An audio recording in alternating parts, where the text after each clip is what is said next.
No, it's right there. Vicky number 4? Pull it from the archives, will you? Good evening, and welcome to Having a Drink with Mink.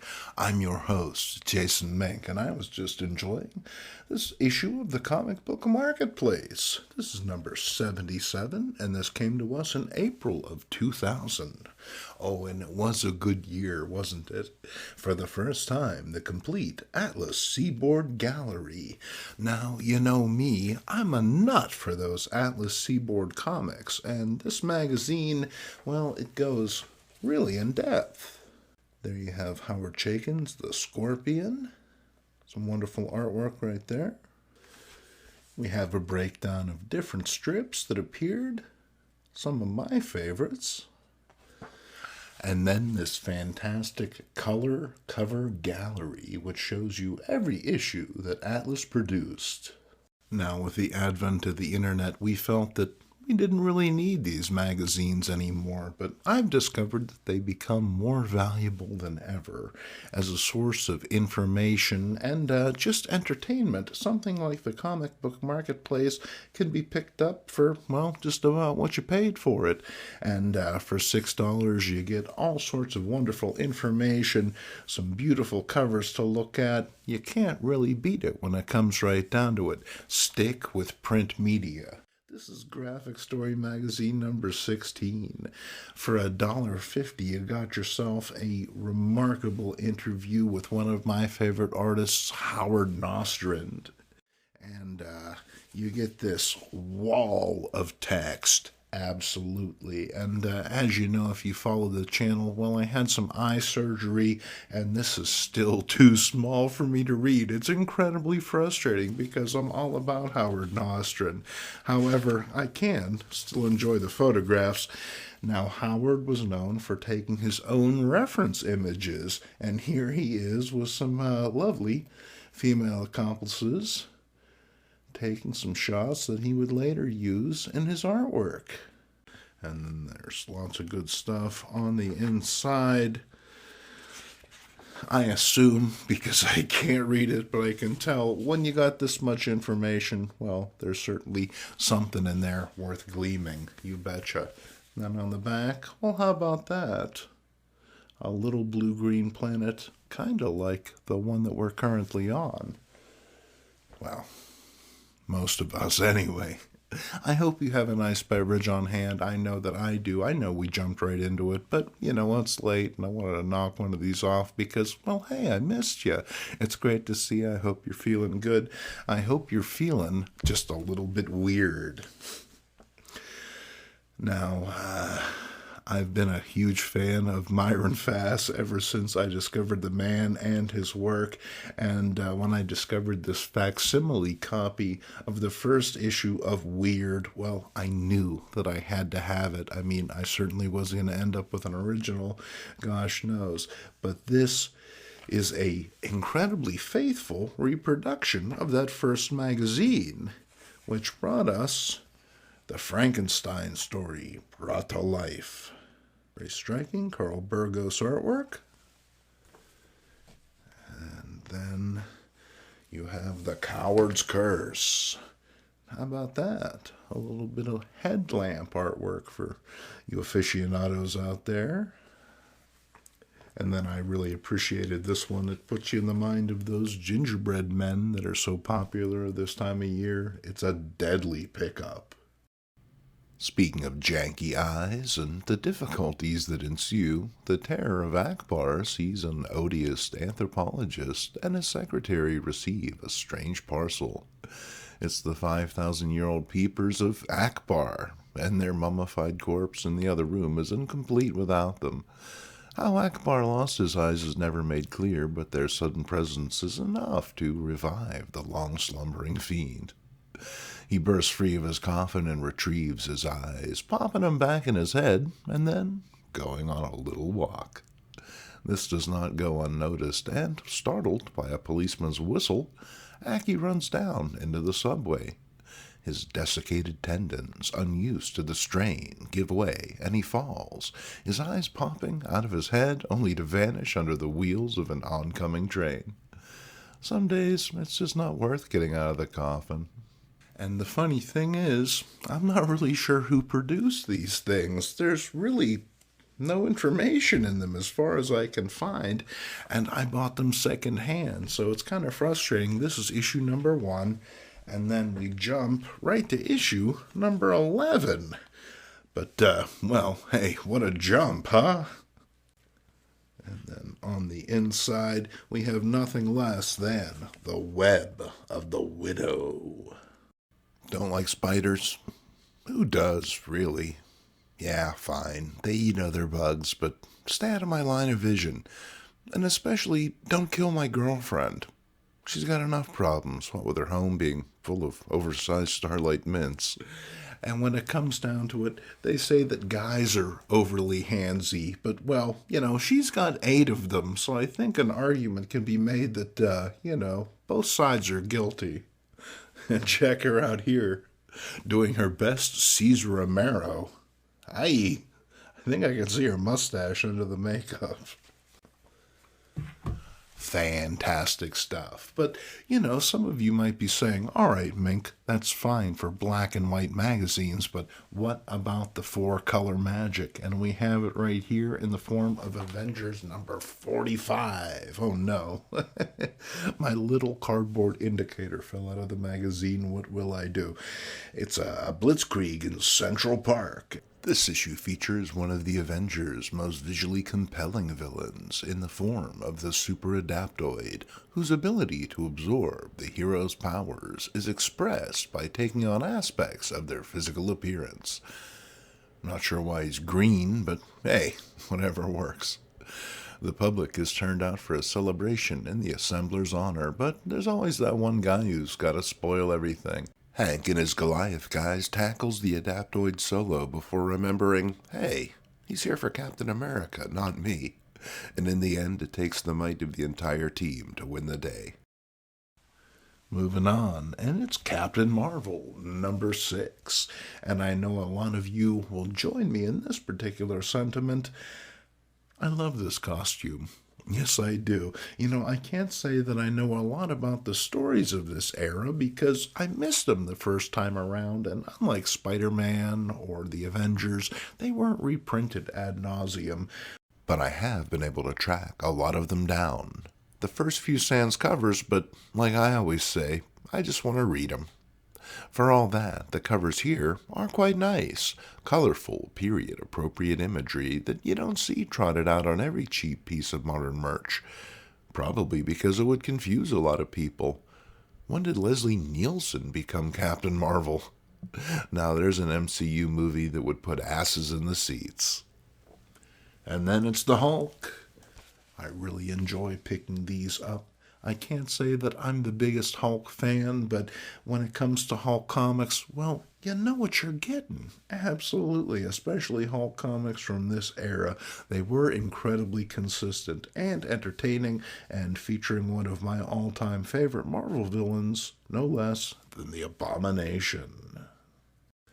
And on the inside, this killer artwork from Herb Trimpe.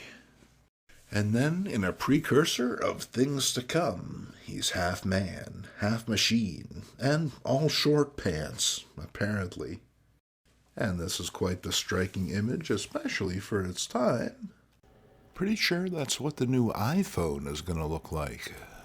And then, moving on to some Marvel Spotlight and the Ghost Rider. And this is before Ghosty was subsumed into the Marvel superhero universe. Initially these guys existed kind of in the shadows of all of that.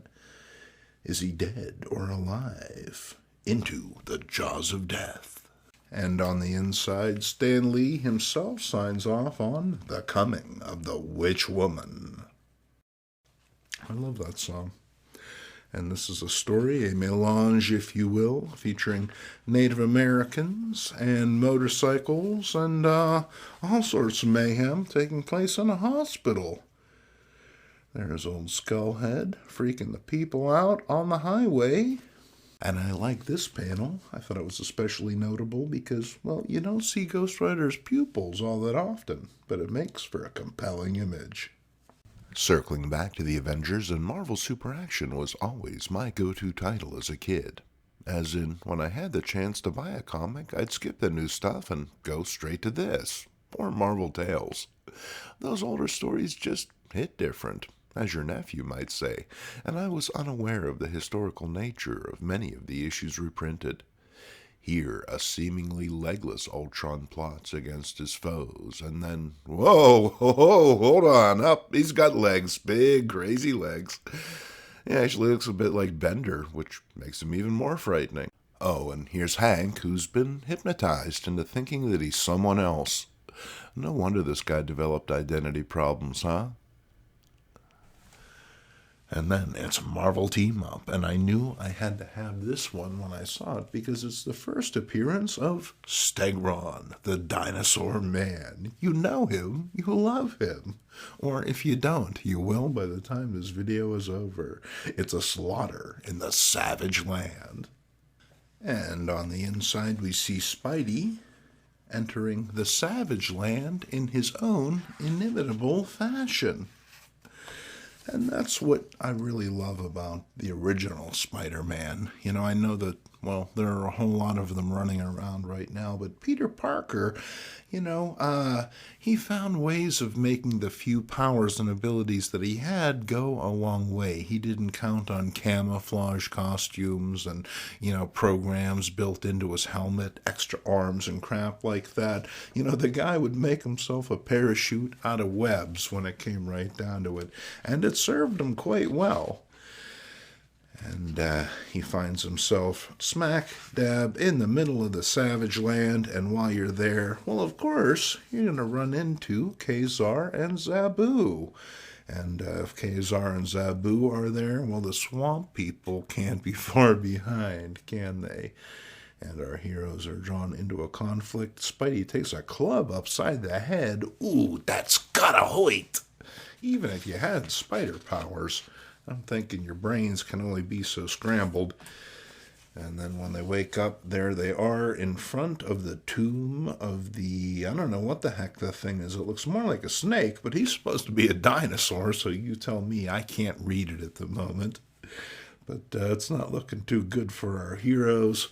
But in the end, well, wouldn't you know it, they managed to pull it out somehow. And then here's Iron Fist talking in some strange Moon Man language. Do you know what he's saying? Let me know in the comment section below. And then moving on to a later issue of Marvel Team Up, and it's Spider-Man and Ms. Marvel and Havoc, as you'll like it. Showdown with the Super Skrull. Did anyone see Orca? This is one of those films that I remember advertised a whole lot, but yet over the years I've never seen it. I mean, Richard Harris is in it. Spidey and Ms. Marvel team up, all this in the QE2, artwork by John Byrne. Very nice. There's Webhead taking on the Super Skrull, who looks a bit like Equinox. And that stands to reason. As John Byrne illustrated the Spidey Equinox story in Marvel Team Up 59 and 60. And the last time we saw Carol Danvers while she was being saved by Captain Marvel, well, you've come a long way, baby. Check her out now, socking him on his jaw. Not quite sure if she damaged it or not because, well, the thing was pretty wrinkly to begin with. This was a great era for Marvel Team Up. It was always fun to see Spidey hooking up with these other characters. You never quite knew how things were going to shake out. And here things shake out by the Super Skrull gaining some sort of weird cosmic omnipotence and fading away. Following on, and do I have any Ben Grimm fans out there? Raise your rocky mitt. Marvel gave Ben his own title. This is Marvel 2-in-1, and this ran for over 100 issues, which is danged impressive.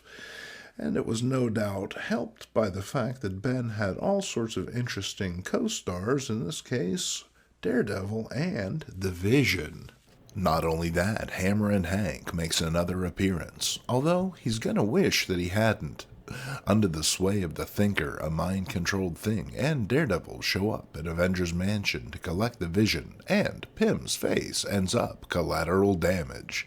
This leads to his least popular identity change yet, eats through a straw man.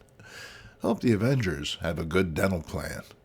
As if that indignity wasn't enough, he later escapes confinement and flies around sans pants. Oh, Hank, what are we gonna do with you? Here's issue 40 and a moody cover whose colors and composition would be sure to catch the eye. Inside, in its more delicious comic-style pizza, why must I be tormented so? Hank is there, presumably to enjoy an apology slice for having his face crushed in the previous issue, although how he eats it is anybody's guess.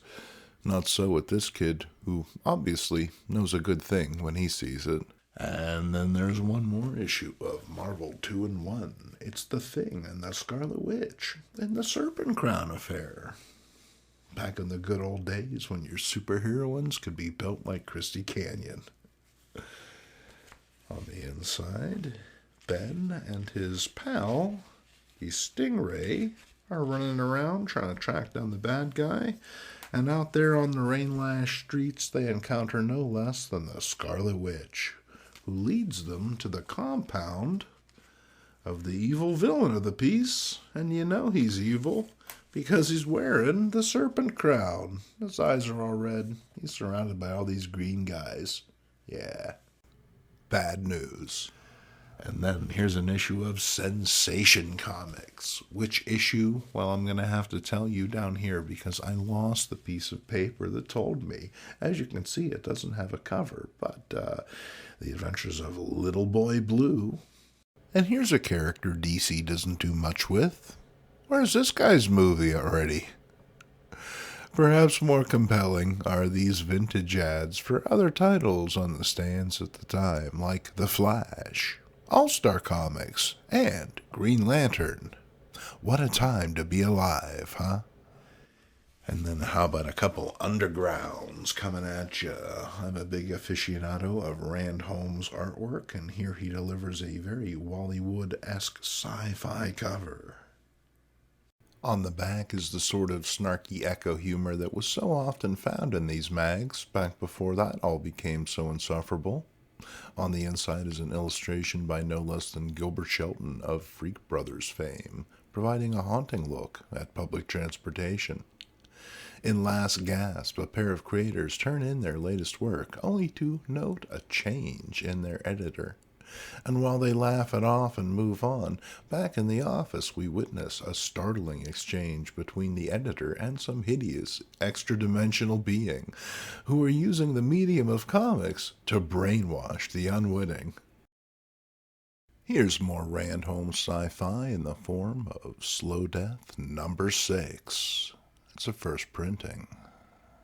In Call of the Wild, we see this young man who happens to volunteer at an animal shelter, and the lady in charge of the shelter, well, she's evil is what she is. But nonetheless, this kid, well, he's disaffected, and he only finds his place amongst these animals in their cages, being tortured as they are. One day he stumbles across the old woman's keys, and in the night he frees all of the animals. And and in EC-esque turn of horrors, we see the animals wreak their bloody vengeance upon the woman. In the morning, there's nothing left of her but bits of her carcass within each of the animal cages. Ironic, yes, a bit, I suppose. A little over the top, but, you know, it's an underground comic. What are you going to do? And then we're talking about Rand Holmes, and here's his story, Raw Meat. And it concerns itself with a pickup in a bar somewhere. This fella sees a beauty, and in the process of interacting with her, he has an encounter with this hippie dude who looks an awful lot like one Harold Head, who I think was a stand-in for Rand himself. And while I can't show you the following pages, I can show you the conclusion where an erotic encounter turns out to really have a bite in the end. Let's wrap things up with this issue of Topper and a gag that I'm sure all of you thermostat conscientious folks out there can relate to. Not only is it funny, but I love the store stamp for Heart Shoes and the non-returnable stamp at the top. Take your shoes and beat it, kid. We're done with you until next school year. And speaking of gags, this one made me laugh out loud. It's nice when a 70-year-old comic can still do that. And in the back, men appear slimmer instantly. Check out these 7 ways that Commander can help you feel better and look younger. I don't know, Commander. I think that the riding crop underpants combination makes me a little too uneasy to join your physical regimen, but, I wish you nothing but the best. All right, well, I'm your host, Jason Mink. Thank you for joining us on this episode. It's great to see you. Until the next time, cheers.